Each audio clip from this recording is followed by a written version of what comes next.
되었습니다. 빨리 시간들이 이렇게 빨리 지나가는데 우리 주님께서 주신 말씀처럼 세월을 아끼라 때가 악하니라고 했습니다. 더 우리가 말씀으로 또 성령으로 깨어서 우리에게 주신 사명들을 잘 감당하는 우리 모든 성도님 되시길 주의 이름으로 축복드립니다. 어떠한 그것에 가치를 두느냐, 어떠한 것에 가치를 두느냐를 우리가 이제 가치관이라 그러는데요. 내가 어떤 가치관을 갖고 있는가에 따라서 동일한 대상, 동일한 상황을 만날 때 다르게 해석하고 또 다르게 선택하게 됩니다.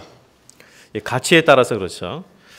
주중에 제자가 전화가 왔었습니다. 이제 사실은 이제 작년에 졸업을 했는데 대학원 과정을 이제 마치고 박사과정까지 마쳤어요. 그런데 이제 강사로 이제 생활하는데 아시다시피 대학 강사가 3기 업종이에요. 상당히 열심히 하는데 수입은 별로 없고 그러니까 생활을 해야 되는데 상당히 이제 취직한다는 것이 참 어려워서 참 1년 동안 고생을 많았습니다. 마음고생도 많고 그래서 기도도 부탁하고 했는데 전화가 왔어요. 이제 두 군데에서 정규직으로 오라고 해서 했는데 어떤 그 직장을 결정했냐 했더니 한 곳은 쉐라튼 워커힐 호텔이라고 굉장히 좀 큰 호텔이 있습니다.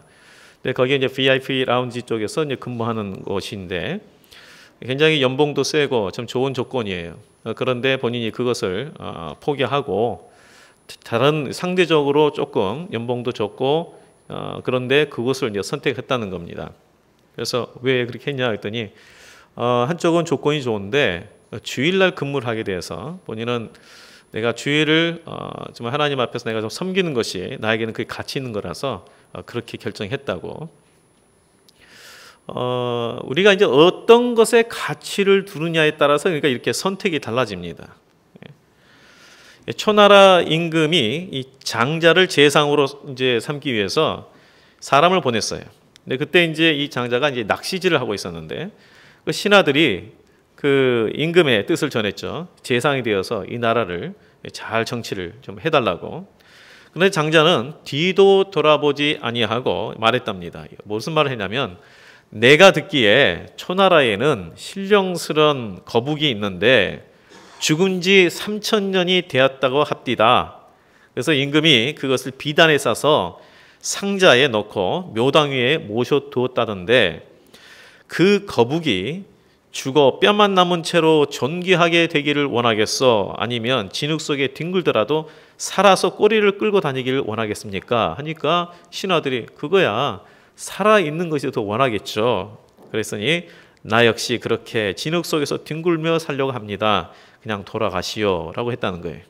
이게 무슨 말이냐면 권력의 유한함과 이 허무함을 보았기 때문에 이 제상의 제안을 거절하고 나는 지금 이 가르침의 이 일을 계속해서 감당하겠다라는 거였어요. 자, 이렇게 자기가 어디에 더 가치를 두냐에 따라서 선택이 달라집니다. 사도 바울도 마찬가지예요. 그 가치를 오직 하나님의 뜻을 두고 있기 때문에 하나님의 관점을 가지고 보는 거예요. 오늘 본문에 보면 이 아테네에서 지금 16절 말씀을 보시면 동역자들이 오는 것을 기다리다가 이 아테네들을 좀 돌아본 거예요. 그런데 그 성에 우상이 가득한 것을 보고 마음에 격분했다고 되어 있습니다. 이 아테네는 우리가 다 알다시피 고대 그리스의 수도입니다. 헬라 문명의 중심지입니다. 문명과 문학, 철학이 발전된 도시입니다. 그리고 로마가 그리스를 정복한 후에도 아테네에 대해서는요 세금을 면제시켰어요. 그리고 사법자치권도 부여해 줬어요. 예를 들어서 우리 순천 지역에 이 나라에 세금을 면제한다고 생각해 보세요. 이건 완전히 특별 대우예요. 사법자치권도 부여해 줬어요. 로마 제국 안에서. 그러니 아테네인들이 이런 특권을 부여받은 거에 대해서 얼마나 큰 자부심을 갖고 있었겠습니까? 그런데 이와 같은 도시를 돌아보면서 사도 바울은 이 화려한 이 도시, 뛰어난 문명을 보면서 감탄하거나 부러워하지 않고요. 오늘 16절 말씀에 뭐라고 되어 있어요? 우상이 가득한 것을 보고 마음에 분했다라고 되어 있어요. 분했다. 이게 바로 보는 시각에 따라 다른 거예요. 동일한 대상을 보는데 한쪽은 야 정말 이 화려한 건물들 이런 문명 야 너무너무 좋다 부럽다 그런데 하나님의 관점에서 바라보니까 그것은 보이지 않고 이들이 우상을 섬기는 가득한 그것을 보면서 마음에 안타까움을 느끼는 거예요. 비교하면서 위축되지도 아니하고요. 오히려 분노했다는 거예요. 아테네가 신전들이 아주 질비한 곳인데 왜 그러냐면 그 당시 이 사람들은 새로운 신을 소개받으면 그 신을 위해서 사원이나 제단을 만들었기 때문에 도시에 그렇게 우상이 그래서 가득해졌다는 거예요. 그래서 바울의 그러한 모습을 보면서 이 문명의 찬란함 뒤에 숨겨져 있는 이 아테네인들의 이 영적 무지함, 이 부분에 대해서 마음의 분함을 느낀 거예요. 아니 어떻게 이렇게 문명이 뛰어나고 그 학문이 뛰어난 이러한 발달된 곳에서 우상이 이렇게 많다니 참 이게 역설적인 거잖아요. 이것은 근데 무엇을 말해주냐면 세상의 지식으로는 하나님을 알 수 없다는 것을 반증해 줍니다. 네. 여기 본문에 마음이 분하였다 그랬어요. 마음이 격분했다. 마음이 분하였다는데 이게 직역을 하면 그의 속에 있는 그의 영이 분노했다 이런 뜻이에요. 그러니까 바울이 이 아테네 우상을 보았을 때에 그 내면에 있는 성령께서 안타까운 마음을 주셨다는 거예요. 안타까운 마음. 그걸 넘어서서 분한 마음까지 준 거죠. 이는 하나님의 그 마음을 본인도 품었다는 것을 알 수 있고요. 하나님의 보는 관점대로 보았다는 것을 알 수가 있습니다. 이처럼 우리도요. 이러한 사고를 가져야 돼요. 세상에 화려하고 웅장한 것들을 부러워할 뿐만 아니라 그것에 머무르면 안 돼요. 그 안에 있는 죄된 것을 바라볼 때는 그 이전의 것이 중요한 게 아니에요. 안타까운 마음으로, 그 죄됨에 대해서 안타까운 마음으로 때로는 의로운 분노를 느낄 수 있어야 돼요. 하나님의 나라, 하나님의 뜻을 먼저 바라보는 자가 되어야 합니다. 그럴 때에 우리가 이 세상에서 하나님의 자녀로서 영향을 끼치는 그러한 삶을 살게 되는 것입니다. 그래서 바울이 이들의 이 잘못된 영적인 무지함들, 바로 이 부분을 바로잡기 위해서 이제 곳곳에서 설교를 하고 또 변론을 해요. 그러니까 회당에서는 하나님을 아는 그런 회당에서는 유대인들과 또 개종한 헬라인들을 상대해서 하나님의 말씀으로 강론하고 이들을 주님 앞으로 인도하고, 저자에서는 우리 저자가 그 아고라는 곳인데 상업이 이루어지고 사람들의 토론이 이루어지는 곳이라고 했어요. 이런 저자에서는 날마다 만나는 사람들과 변론했다라고 되어 있습니다. 17절 말씀을 보시면 그렇게 되어 있죠. 또 장터에서는 날마다 만나는 사람들과 변론했다. 날마다 만나는 사람과 변론했어요. 너무나 안타까워서. 근데 혼자예요. 원래는 동역자들이 오기를 기다리고 있었는데 이들이 다 오기 전에 홀로 있으면서 혼자 돌아다니며 그들에게 변론을 했어요.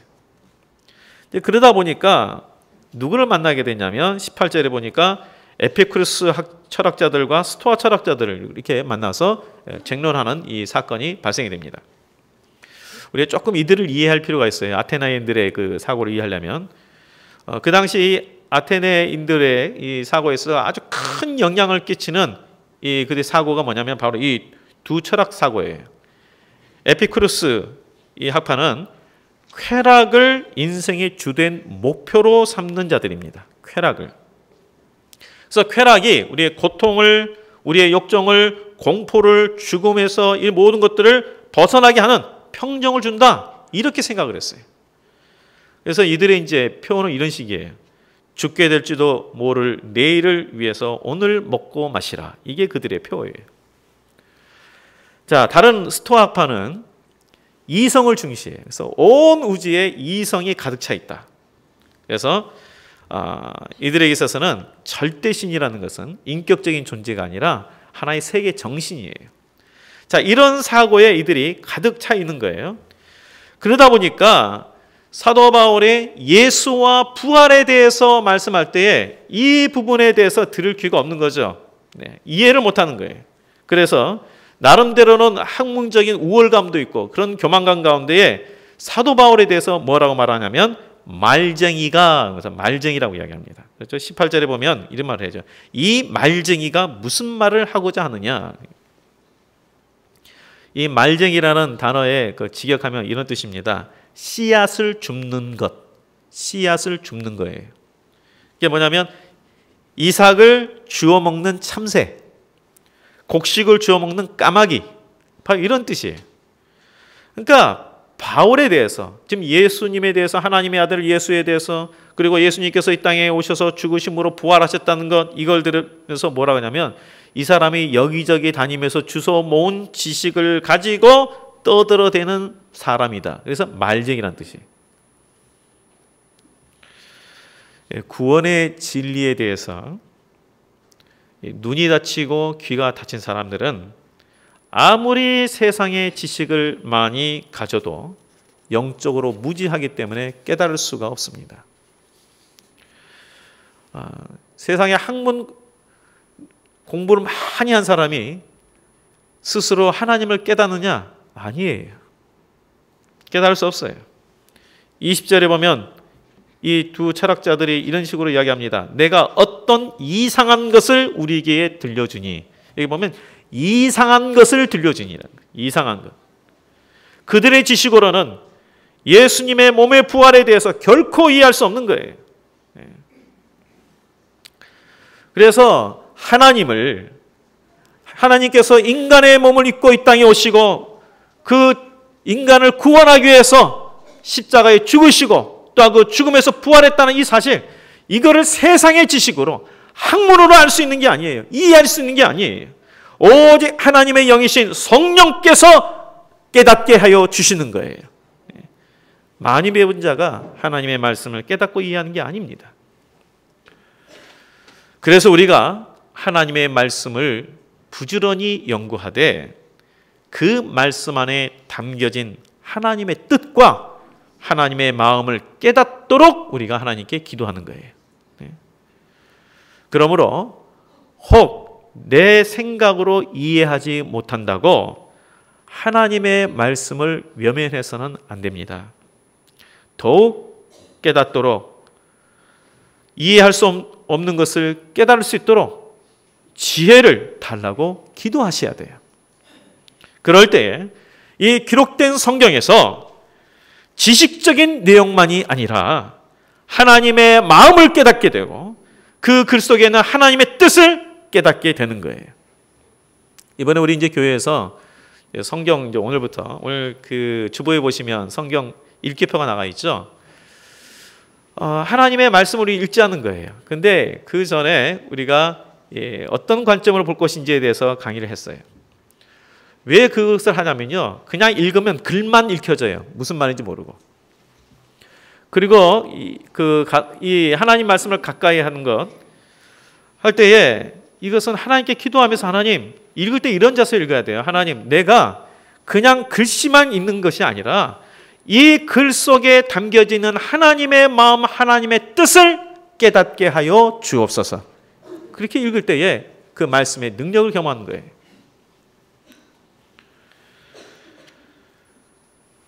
이 아테네인들은 참 그 수많은 우상을 섬겼습니다. 그러니까 그 도시 안에 우상이 가득하다 그랬죠. 그래서 심지어 어떤 우상까지 있냐면 알지 못하는 신에게 이런 게 돼 있어요. 알지 못하는 신에게.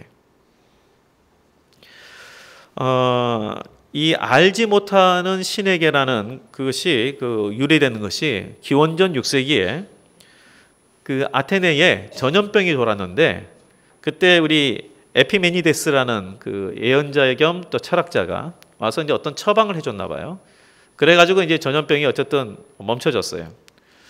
그래가지고 그때 이 신들에게 감사를 드리는데, 이제 막 신들에게 감사를 드리다 보니까 혹시 우리가 알지 못하는 신이 있을지 모른다. 그래서 그 알지 못하는 신에게 감사를 못 드리면 혹시 또 우리가 재앙을 당할지 모르니까 알지 못하는 신에게 그 제단을 쌓자 해가지고 생긴 것이 알지 못하는 신에게라는 제단이 생긴 거예요.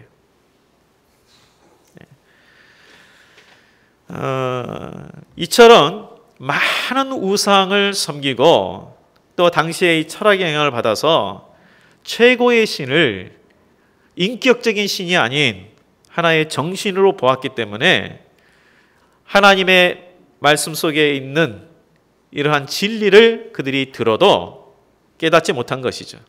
게다가 그 예수라는 단어하고요, 이들이 그 건강한 여신을 뭐라고 불렀냐면 이예소라고 그랬어요. 이예소.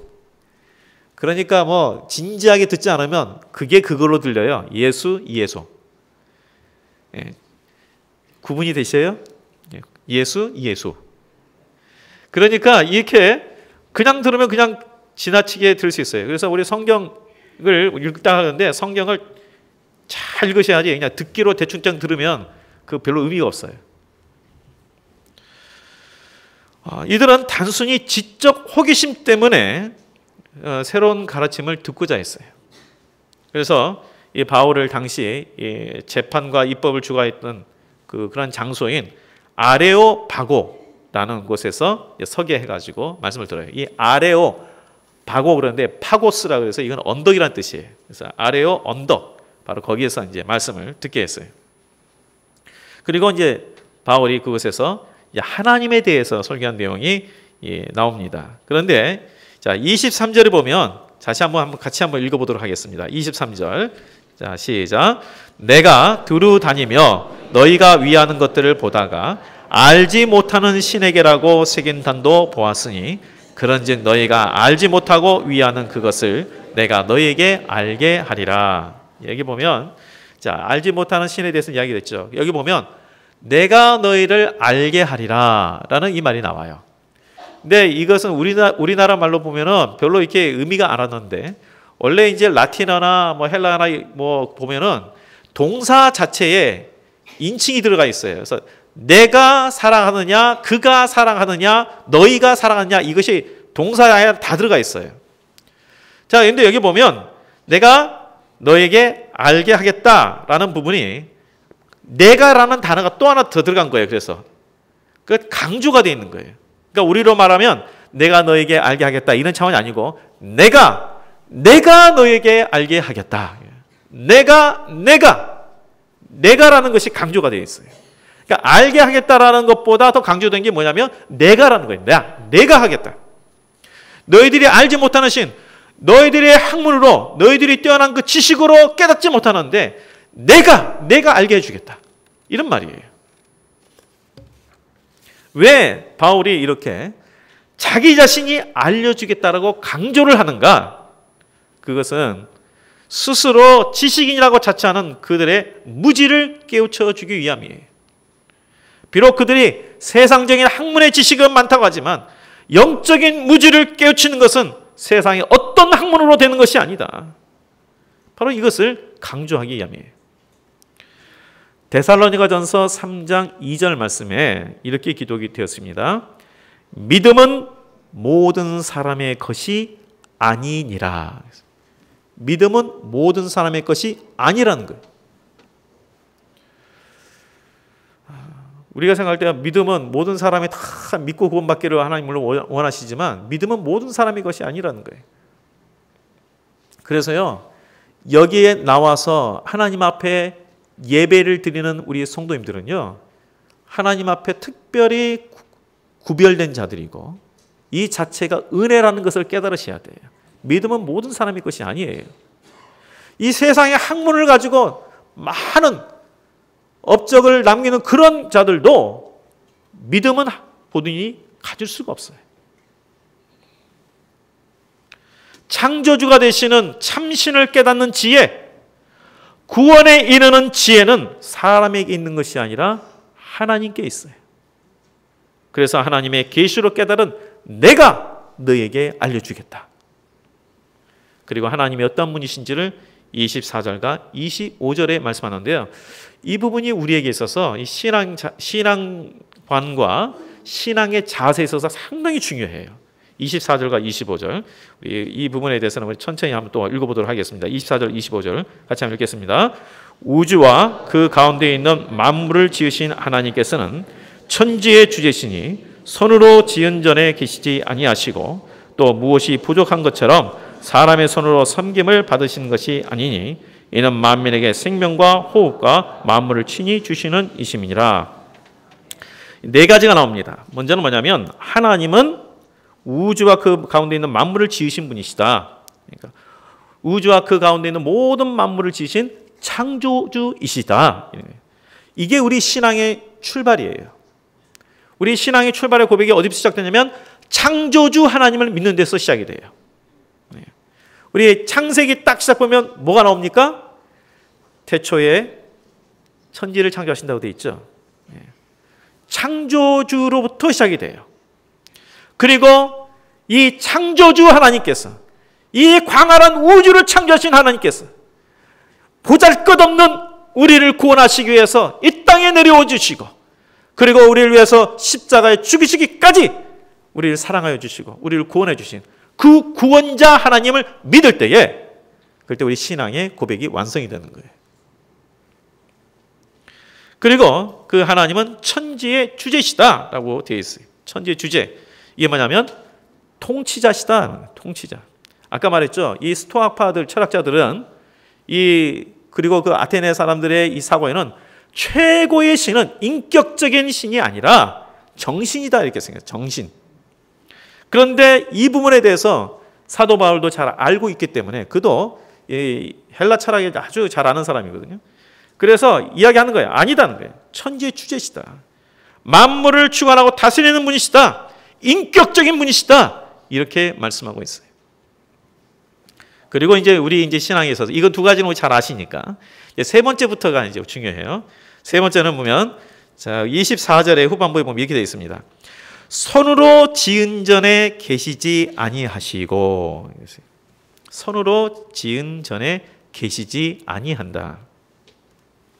1차적으로는 이 아테네 안에 신전들이 많은 거예요. 그러니까 이 신전의 무용성에 대해서 이야기를 해요. 그러면서 하나님은 너희들이 섬기는 그 우상들과는 구별된다. 어느 신전에 있는 것이 아니라 무소부재하시는, 안 계신 곳이 없는 그러한 하나님이시다. 자, 이것은 우리에게 어떤 의미를 주냐면요, 우리가 성전 중심의 신앙을 아직도 갖고 있어요. 마치 하나님이 교회당 안에 계신 것 같아요. 여기에 계신 것 같아요. 근데 아니에요. 뭐라고 그랬어요? 하나님은 사람의 손에 지은 곳에 계시지 않는다 그랬어요. 어디에 계시느냐? 하나님을 인정하는 하나님의 사람이 있는 모든 곳에 계시는 거예요. 내 이름으로 모인 두세 사람이 내 이름으로 모인 곳에 거기에 계시는 거예요. 그렇기 때문에 성전 중심의 신앙이 아닌 건물 중심의 신앙이 아니라 삶 중심의 신앙이 되어야 돼요. 삶 중심의 신앙.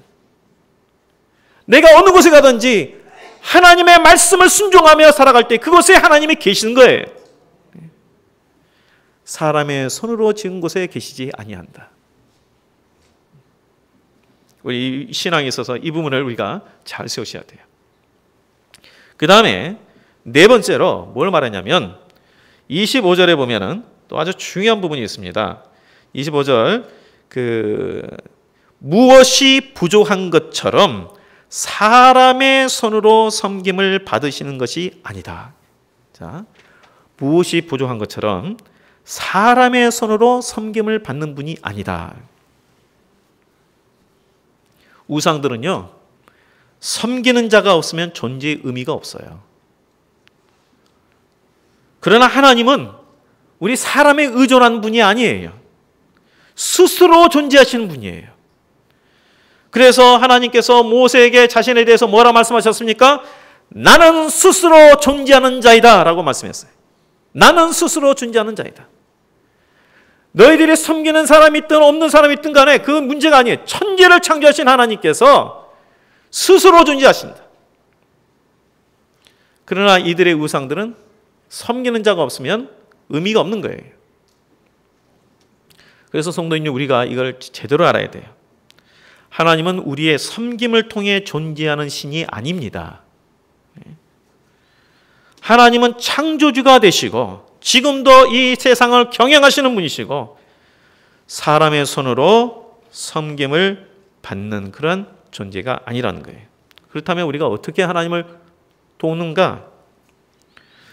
그래서 내가 하나님을 조종하려고 하면요, 그거는 하나님을 섬기는 게 아니라 나의 우상을 만드는 거예요. 기도로 하나님을 조종할 수 없어요. 기도는 요술방망이가 아니에요. 내가 기도했는데 왜 안 들어주나? 우상은 우상에게는 그렇게 해도 돼요. 그러나 하나님은 인격적인 하나님이시기 때문에 하나님 안에서 우리의 동기가 바르지 않으면, 하나님의 뜻에 맞지 않으면 하나님께서 듣지 않으세요.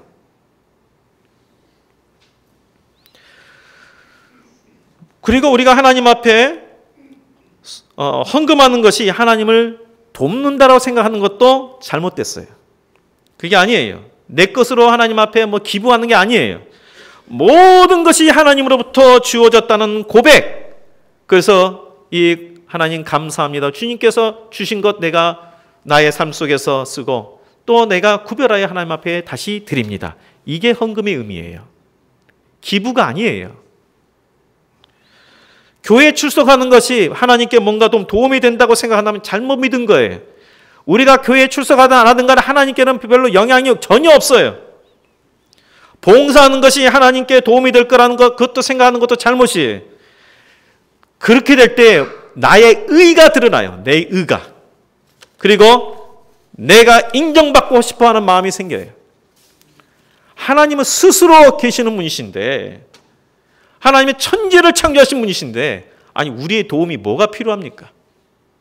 우리의 도움이 필요하다면 참된 신이 아니죠. 다만 우리를 불러주셔서 그 하나님의 위대한 일에 동참케 해주신 거예요. 그러니까 내가 봉사하고 내가 인심 쓴 것 같지만 아니라니까요. 그 귀한 일에 우리를 부르셔서 그 일에 참여케 하신 거예요. 그래서 내가 봉사할 때도 이것이 은혜인 거예요. 하나님 앞에 헌금할 때도 내 것 드린 게 아니에요. 주님께서 우리에게 주신 것 구별하여 다시 한번 주님께 드립니다라고 감사함으로 드리는 거예요. 그렇기 때문에 내가 예배의 자리에 나와 있는 것, 내가 하나님의 자녀가 돼서 믿음을 갖고 예배의 자리에 나와 있는 것이 말로 다 할 수 없는 그것이 은혜예요. 감격이에요. 섬김의 자리에 있는 것이 은혜입니다. 그냥 교회에서도 우리가 성명할 때 마치 그냥 선심 쓰듯이 그거 잘못된 거예요. 우리 일부 때도 이야기를 했는데 헌금 이야기 나오다 보니까 예전에 이런 사람이 있었어요. 무슨 마음에 안 맞아가지고 교회를 옮기겠다고. 그래서 아유 그러시냐고. 정 그러시면 그러면 다른 교회에서 잘 신앙생활 하십시오 했더니 그러고 난 다음에 끝인 줄 알았더니 그게 아니라 그래서 지금까지 드는 헌금 다 돌려달라고 그러더라고요. 이거 제가 지는 게 아닙니다. 실제로 제가 경험했던 부분이에요. 헌금 돌려달래요. 그래서 사무실 이야기했어요. 한번 그분이 한 몇 년 다니신 것 같은데 한번 그러면 돌려줄 액수를 한번 좀 해달라고 했더니 제가 정확하게 기억이 안 나는데 한 50만 원 좀 넘었어요. 몇 년 다녔는데 한 50만 원 좀 넘게 내신 것 같더라고요. 그 헌금의 의미가 전혀 모르는 거예요. 여러분 하나님 앞에 헌금해서 이거 내 돈 들였으니까 내가 이 교회 주인이다 이렇게 생각하시면 이거 정말 잘못 믿은 거예요. 하나님께로부터 받은 것을 내가 주께 주의 소유권을 인정하며 내가 주께 구별하여 드립니다. 그런 자세가 헌금이지. 내 돈 드릴게요. 이건 헌금의 자세가 아니에요. 우리가 하나님 앞에 섬기는 것, 봉사하는 것, 내가 이 자리에 예배 자리에 나와 있는 것 자체가 하나님의 은혜입니다. 믿는 것 자체가 은혜예요. 오늘 말씀을 다시 한번 기억하세요. 하나님은 손으로 지은 전에 계시지 아니하시고 무엇이 부족한 것처럼 사람의 손으로 섬김을 받는 것이 아니다라고 했어요. 그렇기 때문에 이런 하나님, 스스로 계시는 하나님, 이 온 땅을 다스리신 그 하나님, 그 하나님 앞에 겸손히 우리가 구원받은 것에 대해서 감사하고 하나님의 자녀가 된 것 감사하고 불러주신 것에 대해 감사하는 이러한 믿음, 이러한 참된 믿음을 소유하여 주셔서 하나님의 관점으로 바라보는 자가 되고 그래서 내 삶과 나의 섬기는 모든 곳에서 하나님의 다스림과 인도하심을 경험하는 우리 모든 성도가 되시기를 주의 이름으로 축복드립니다. 기도하겠습니다. 하나님, 우리를 하나님의 자녀로 삼아주시고 또한 하나님을 믿는 자가 될 수 있도록 우리를 인도하여 주시니 감사드립니다.